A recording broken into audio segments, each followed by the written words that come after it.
আমাদের সাথে আজ স্টুডিওতে আছেন ডক্টর বারেক কায়সার, যিনি শিক্ষক এবং একাধারে গবেষক। শুভ সকাল, স্বাগত আপনাকে সকালের বাংলাদেশে। কেমন আছেন আপনি? জি আলহামদুলিল্লাহ ভালো আছি। এই ফুটবল মৌসুমে কেমন আছেন সেটা বলেন। খুবই ভালো আছি, তবে একটু মন খারাপ, কারণ আমার পছন্দের দল ব্রাজিল প্রথম ম্যাচটি আশানুরূপ তারা খেলতে পারেনি। না মানে ফিলিংস আর মিউচুয়াল, এরকম হইতেই পারে, কোনো সমস্যা নেই, মন খারাপ করবার কিছু নেই। আমরা আগামীতে আরো ভালো খেলবো। আচ্ছা, আমরা আরো ভালো খেলবো। হ্যাঁ, এখানেই থাকি। স্পেন সমর্থক বলো না, আমি স্পেন সমর্থক কখনোই না। এই ধরনের মানে হয় না আরোপিত চারোপিত বিশ্বাসটা আমরা মানবো না। যে এই যেই পরিমাণ ইন্টারেস্ট আমাদের ইউথরা আসলে এই ফুটবল ম্যাচ নিয়ে নেয়, আপনার কি মনে হয় সেই পরিমাণ ইন্টারেস্ট তারা আসলে পড়ালেখা নিয়ে নেয়?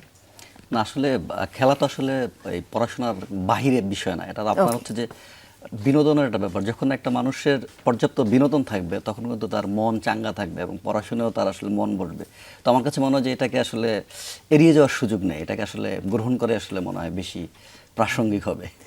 ফুটবল প্রেমী আমরা বুঝতে পেরেছি। না, ঠিক আছে, মানে ফুটবল তো সদ্য আমাদের সংস্কৃতিতে যুক্ত হয়েছে, তো বল খেলা ছিল আমাদের, তাই না? বল আমরা সবাই খেলতে ভালোবাসি।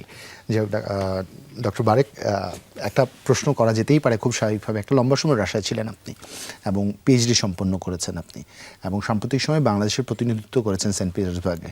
একটু জানতে চাই, পুরো অভিজ্ঞতাটা আপনার কাছ থেকে শুনবো। আসলে আমি যদি প্রথমে সেন্ট পিটার্সবার্গের অভিজ্ঞতাটা বলি, এটা আসলে একটা বৈশ্বিক বড় একটা আসর। বিশ্বের 148টি দেশের প্রতিনিধিরা আসলে এখানে অংশগ্রহণ করেছে। 24,000-এর মতো এখানে ছিল তরুণ নেতা, গবেষক, শিক্ষক এবং ব্যবসায়ী। এখানে আসলে এই ফোরামে আমি 7 দিন ছিলাম।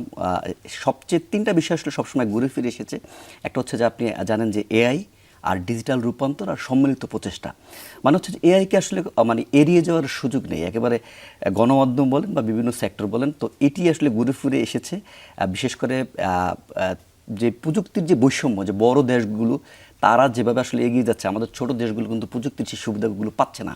সেটা আসলে কীভাবে কমিয়ে আনা যায় এবং ডিজিটাল রূপান্তরকে সব ক্ষেত্রে, এআইকে সব ক্ষেত্রে, একেবারে কৃষি জমি থেকে শুরু করে আপনার চিকিৎসা ক্ষেত্রে কিংবা কারখানার মেঝেতে সব জায়গায় আসলে এআইকে কীভাবে গ্রহণ করা যায় এবং হচ্ছে যে এই বৈষম্য কীভাবে কমিয়ে আনা যায়, এসব নিয়ে আসলে প্রতিনিয়তই নানা ধরনের আলাপ হয়েছে। আরেকটা বিষয়ে এসেছে, এবার প্রায় 1 দশক পরে যুক্তরাষ্ট্র কিন্তু রাশিয়ার এই ফোরামে অংশগ্রহণ করেছে, ইউরোপের দেশগুলো অংশগ্রহণ করেছে। তারা যেটি বলছে যে বৈশ্বিক জাতপাত বা সংস্কৃতির নানা ধরনের ভিন্নতা থাকবে, দ্বন্দ্ব থাকবে, কিন্তু সংলাপ কখনো আসলে থামানো যাবে না। সংলাপের মধ্য দিয়ে আসলে যে কোনো দ্বন্দ্বের সমাধান হবে এবং বিভক্তির সমাধান হবে। এবং আমাদের যেই বর্তমান যে দুনিয়া, যেখানে জলবায়ু পরিবর্তনের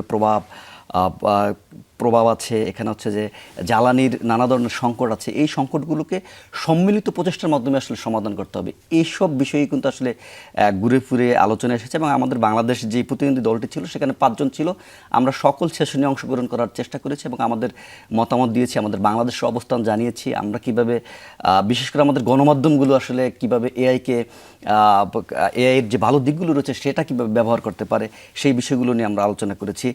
এবং আরেকটি বিষয় এসেছে, বাংলাদেশের কিন্তু যে প্রথাগত যে গণমাধ্যমগুলো রয়েছে, টেলিভিশন বা পত্রিকাগুলো, তারা কিন্তু এর যে নীতি, এই নীতিগুলো কিন্তু গ্রহণ এখন পর্যন্ত সেভাবে আসলে করেনি। তাদের আসলে এটা করা দরকার যে বাংলাদেশের 2টো গণমাধ্যম, প্রথম আলো এবং ডেইলি স্টার বাদে অন্য গণমাধ্যম কিন্তু এই নীতিমালাগুলো আসলে নেয়নি। আচ্ছা, এই যে এআই নীতিমালার কথা বলছেন, এআই নীতিমালার মধ্যে আসলে কি কি বিষয়গুলো পড়ে?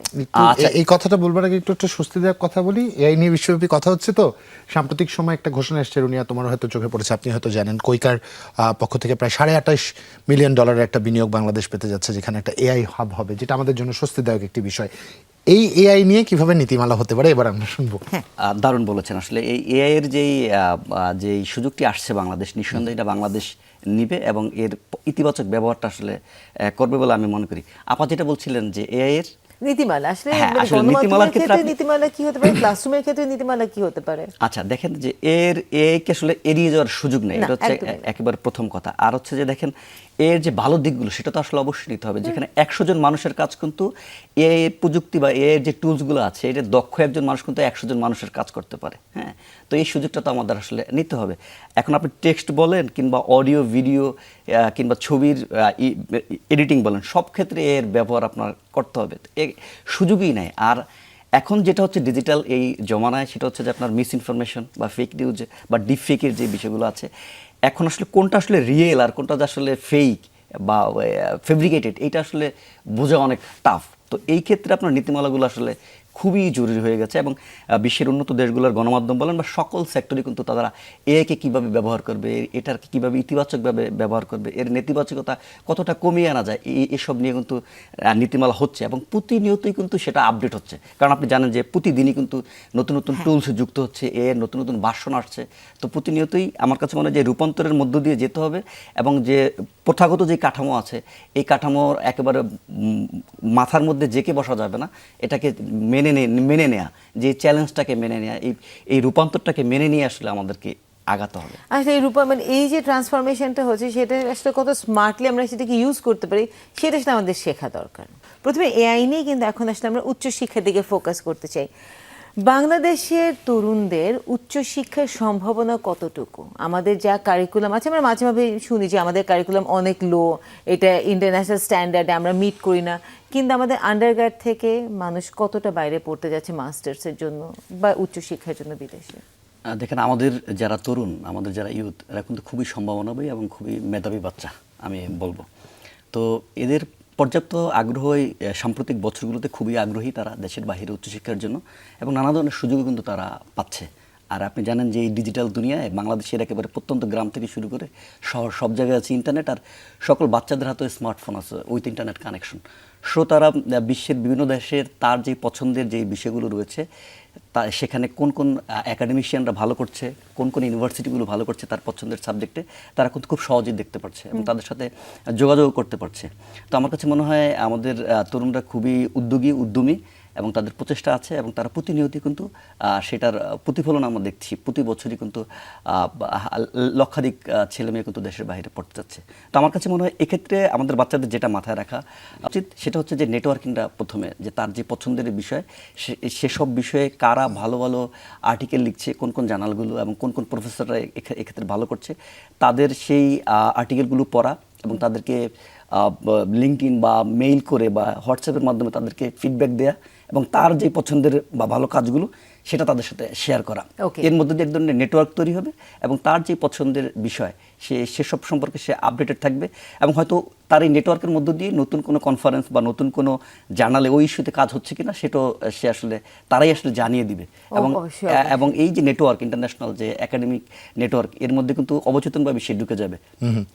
ডক্টর বারেক, একটা কৌতূহলী জিজ্ঞাসা আমার আসলে এই অভিজ্ঞতা নেই, আপনারা দুজনেই দেশের বাইরে পড়তে গেছেন, সেই সুবাদে আপনাদের দুজনেরই জানা আছে। আমার কাছে যেটা মনে হয়েছে বাংলাদেশের উচ্চশিক্ষা প্রবাসের শিক্ষা পুরো বিষয়টা এজেন্সি কেন্দ্রিক এখনো। এই যে আপনার মতো যারা আছেন, যারা অ্যালামনাই বিভিন্ন ইনস্টিটিউশনে কিংবা রুনিয়া যারা অ্যালামনাই, ইনারা আসলে কতখানি যোগাযোগের সুযোগটা পান বাংলাদেশে বা কমিউনিটির সাথে কতখানি কানেকশনের রুনিয়ার সুযোগটা থাকে? তোমার অভিজ্ঞতাও শুনবো, আগে একটু ডক্টর বারেকেরটা শুনি। কতখানি আপনারা পারেন এনকারেজ করতে কিংবা আপনাদেরকে আপনারা কতখানি রিচেবল? দেখেন, আমি যখন যাওয়ার আগে যারা হচ্ছে যে রাশিয়াতে পড়াশোনা করে আসছে বা পড়ছে তাদের সঙ্গে যোগাযোগ করার চেষ্টা করেছি এবং আমি যখন সেখানে অবস্থান করেছি আমার সঙ্গেও নানা তরুণরা নানাভাবে যোগাযোগ করার চেষ্টা করেছে এবং আমরা আসলে পরামর্শ দেওয়ার চেষ্টা করেছি। এবং আপনি সঠিক বলেছেন যে আমাদের উচ্চশিক্ষা আসলে এজেন্সি কেন্দ্রিক, এটি নিঃসন্দেহে সঠিক।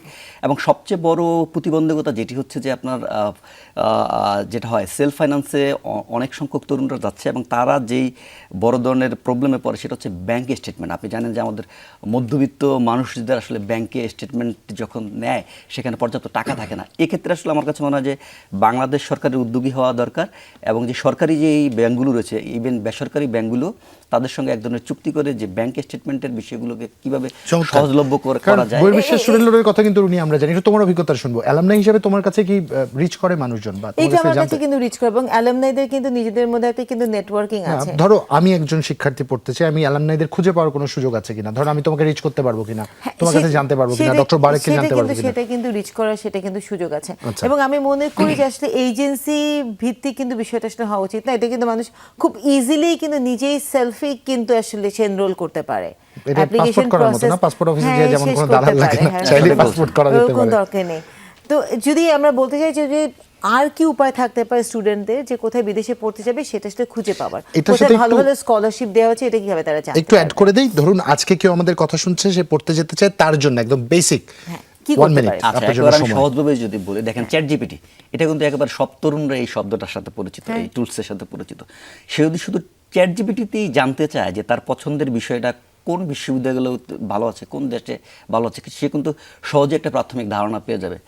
এইটার আগে এই চ্যাট জিপিটি বা এআই প্রযুক্তির আগে এটা কিন্তু জানতে হলে তার এই মানে অনেক কাঠখড় পোহাতে হতো, yes, খুঁজতে হ্যাঁ, হতো, হ্যাঁ। অনেক যোগাযোগ করা কিংবা হচ্ছে যে স্কলার যারা আছে তারা তো নানা ব্যস্ততার মধ্যে থাকে, তাদের ফিডব্যাক দেওয়া, সময় নেওয়া, এটা অনেক কঠিন ছিল। কিন্তু এখন এটা অনেক সহজ হয়ে গিয়েছে আসলে, এই ডিজিটাল এই প্রযুক্তির কারণে আসলে সহজ হয়ে গেছে, সে সহজেই জানতে পারে। আরেকটা বিষয় আমি যেটা করেছি আসলে, বা আমি যেটা দেখেছি যে অনেকেই সোশ্যাল মিডিয়াতে নানা ধরনের পেজ আছে, যেমন আমরা রাশিয়াতে পড়াশোনা করেছি, এই সংক্রান্ত পেজ আছে, আর টেলিগ্রামে এই সংক্রান্ত পেজ আছে, সেখানে গিয়ে নানা ধরনের গ্রুপ আছে, সেই গ্রুপের সাথে যুক্ত হলেই কিন্তু এক ধরনের প্রাথমিকভাবে যে তথ্যগুলো সেটা কিন্তু আসলে পাওয়া যায়। এবং আপা যেটি বলছিলেন যে আসলে এজেন্সিগুলোর আসলে দ্বারস্থ হওয়ার দরকার নেই, আমার কাছে তাই মনে হয় যে মাঝখান দিয়ে মধ্যস্বত্বভোগী হয়ে তারা কিছু টাকা ইনকাম করে নেয়, শুধু ইনকাম করে নেয় সেটা না, নানা ধরনের সংকটের মধ্যে, নানা ধরনের ঝামেলার মধ্যে আসলে এই তরুণরা আসলে পড়ে, কারণ ওরা বাচ্চা ছেলে মেয়ে ওরা তারা বুঝে বুঝতে না। পারে না, অনেক সময় দেখা যায় যে হয়তো কোনো রং ইউনিভার্সিটিতে হয়তো এনরোল করিয়ে কারণ দিয়েছে। খুব স্বাভাবিকভাবে রুনি, আমার যদি বিজনেস হয় আমি যেখান থেকে বেটার কমিশন পাবো তাকেই প্রমোট করবো, এটা খুব সেটাই, স্বাভাবিক। সেটাই। ডক্টর বারেক, অসংখ্য ধন্যবাদ আপনাকে, যদিও হাতে সময় একদমই ছিল না আপনার সাথে আলাপ করবার মতো, এই আলাপটা আরো লম্বা হতে পারতো, কিন্তু সময় নিয়ন্ত্রণে আমাদের থাকতে হয়। আজকের মতো বিদায় নিচ্ছি আমরা, আপনাকেও বিদায় জানাচ্ছি।